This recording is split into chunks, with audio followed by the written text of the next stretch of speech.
বলিউডের অন্যতম জনপ্রিয় ফ্র্যাঞ্চাইজি ভুল ভুলাইয়া সিনেমাটির ৩ কিস্তি মুক্তি পেয়েছে।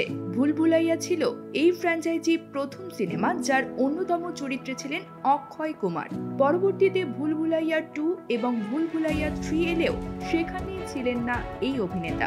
বিষয়টি নিয়ে ভক্তদের মনে প্রশ্ন ছিল, এবার সেই বিষয়ে জানালেন অক্ষয়। ইন্ডিয়ান এক্সপ্রেস থেকে জানা যায়, অক্ষয় কুমারের অনুপস্থিতি ভুল ভুলাইয়া সিকুয়েলগুলোতে তার ভক্তদের মধ্যে আলোচনার কেন্দ্রবিন্দুতে ছিল। সম্প্রতি এক সাক্ষাৎকারে অভিনেতা নিজেই জানান কেন তিনি এই দুটি সিকুয়েলে ছিলেন না। কার্তিক আরিয়ান অভিনীত ভুল ভুলাইয়া 2 এবং ভুল ভুলাইয়া 3 মুক্তির পর থেকেই বক্স অফিসে সাফল্য পেয়েছে।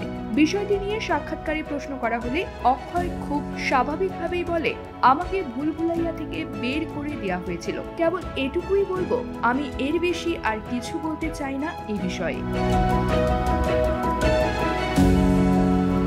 বক্স অফিসে ভুল ভুলাইয়া 3 সাফল্য পেলেই ভক্তরা এই সিনেমায় অক্ষয়কে না দেখে হতাশ হয়েছেন। তবে অক্ষয় ভক্তদের জন্য সুখবর রয়েছে। এই অভিনেতার অন্যতম জনপ্রিয় সিনেমা হেরাফেরি, এবার সিনেমাটির 3য় কিস্তিতে দেখা যাবে অক্ষয়কে। বিষয়টি নিয়ে অভিনেতা বলেন, আমি নিজেও হেরাফেরি 3 শুরু করার অপেক্ষায় আছি। সবকিছু ঠিক থাকলে এই বছরই শুরু হবে। আমরা যখন প্রথম হেরাফেরি বানিয়েছিলাম তখন জানতাম না যে এটি এতটা জনপ্রিয় হবে।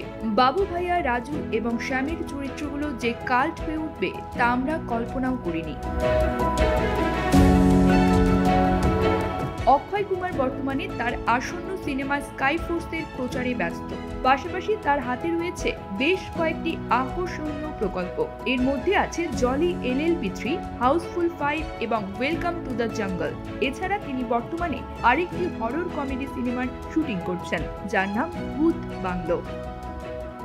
News desk, TGT world.